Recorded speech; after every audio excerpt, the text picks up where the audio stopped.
Methods for gaining access to encrypted wireless networks.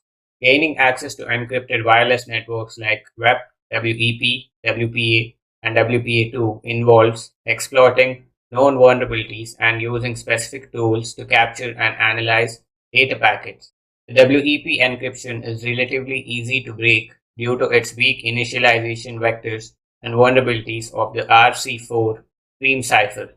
Tools like AirCrackNG can capture enough packets to reduce the WEP through statistical analysis. So the WEP encryption is the encryption which is used for the old networks and the old Wi-Fi's. So it is a weak security system in which was deployed and which is more weaker than the WPA, WPA2 and WPA3, which is used for the modern networks and which is more secure, and it is not, and which uses AES encryption with 192-bit security for enterprise mode and improved protection for personal mode.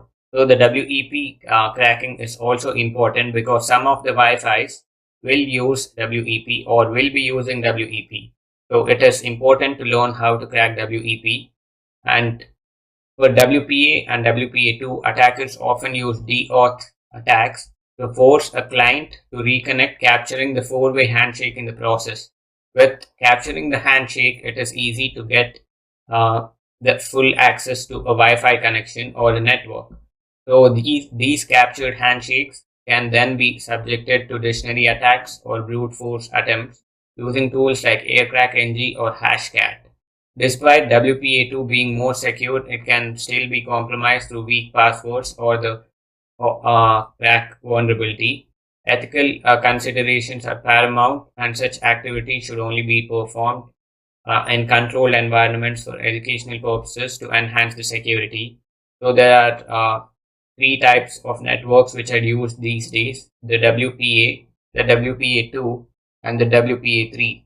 So now we discuss about the WPA and WPA2, which is Wi-Fi protected access, which is used in the modern networks and which is more secure than the WEP.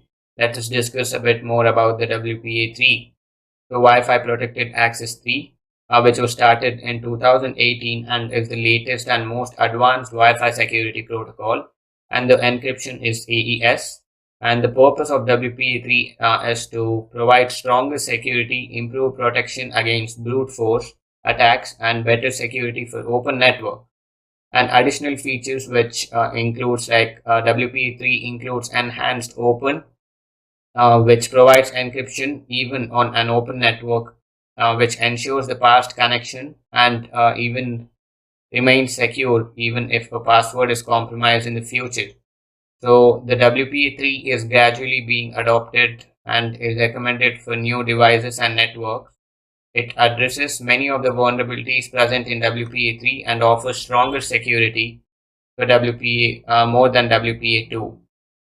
So in this course, we'll take a look at how to crack WEP, WPA, and WPA2, and we will even take a look at how to increase the Wi-Fi security. So I'll see you in the next video.